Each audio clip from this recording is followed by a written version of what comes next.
Au cœur animé de New York, niché entre les tours de verre de Wall Street, je me suis retrouvé entouré de certains des esprits les plus brillants de la finance. C'était un environnement dynamique, animé par les chiffres, la stratégie et la poursuite incessante du profit.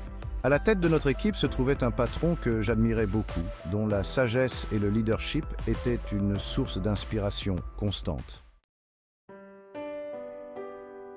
Pourtant, malgré l'excitation et les opportunités que mon poste m'offrait, un autre type de rêve prenait forme en moi.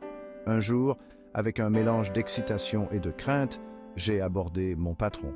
Je vais créer une entreprise de vente de livres sur Internet, ai-je déclaré. Sa réponse a été réfléchie et mesurée.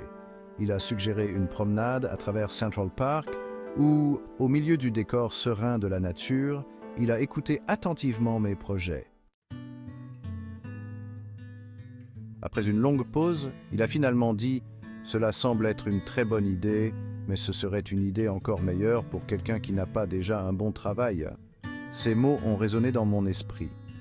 Vous pouvez avoir un emploi, ou vous pouvez avoir une carrière, ou vous pouvez avoir une vocation. Si vous parvenez à trouver comment avoir une vocation, vous avez touché le jackpot, car c'est ce qui compte vraiment. Ce fut un moment de lucidité crucial. 25 ans plus tard, le nom de Jeff Bezos est devenu synonyme d'innovation et de succès. Mais à l'époque, Jeff n'était qu'un entrepreneur parmi d'autres, avec une idée radicale. « Dave, je veux que tu investisses dans mon entreprise », m'a-t-il dit avec sérieux. « Que fais-tu » ai-je demandé. « Je vais monter une librairie dans mon garage. Je vais la mettre en ligne et les gens achèteront des livres en ligne. Je les expédierai depuis mon garage. Si tu investis en moi, Dave, un jour je serai l'homme le plus riche du monde, je gagnerai plus de 100 milliards de dollars. » En repensant à cela, j'ai compris l'importance de la passion et de la persévérance. La croyance indéfectible de Jeff en sa vision, malgré le scepticisme des autres, a été la clé de son succès. C'est un rappel que le véritable progrès vient souvent du fait de prendre des risques et de poursuivre ce que l'on aime.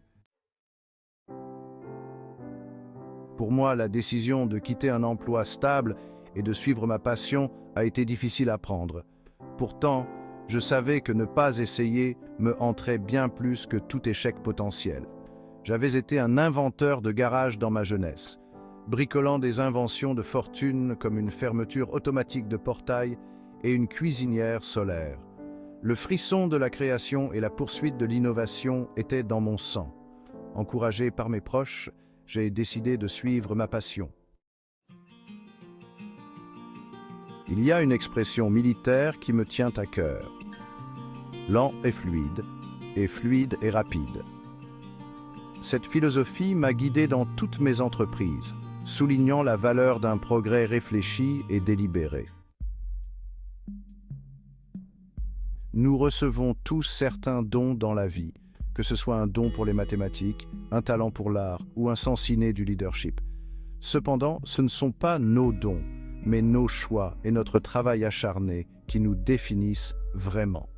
L'essence de ce voyage est de faire des choix qui reflètent nos véritables passions. Face à l'adversité, ce sont nos décisions et non nos talents innés qui déterminent notre succès. Choisir une voie de service et d'aventure plutôt que la facilité et le confort est ce qui apporte un véritable épanouissement. À l'âge de 80 ans, ce sont ces choix audacieux et l'impact qu'ils ont eu dont nous serons le plus fiers. Dans le monde d'aujourd'hui, les possibilités sont infinies. Le rythme rapide du changement et de l'innovation offre des opportunités sans précédent à ceux qui sont prêts à franchir le pas. Comme Jules Verne, Mark Twain, Galilée et Newton auraient aimé avoir la chance de vivre à notre époque, nous devons nous aussi saisir l'instant présent. Alors que vous vous trouvez à la croisée des chemins de votre propre voyage, demandez-vous, l'inertie sera-t-elle mon guide ou vais-je suivre mes passions? Vais-je adhérer aux dogmes Ou vais-je faire preuve d'originalité? Vais-je choisir la facilité ou une vie de service et d'aventure? Vais-je succomber aux critiques ou suivre mes convictions? La vie que vous écrivez à partir de zéro est façonnée par ces choix. Soyez implacable dans la poursuite de vos rêves, bienveillant dans vos interactions et fier du travail acharné et des choix qui vous définissent. N'oubliez pas que si nos dons nous sont donnés, ce sont nos choix qui nous rendent vraiment remarquables. L'avenir appartient à ceux qui osent rêver et choisissent d'agir en fonction de leur passion.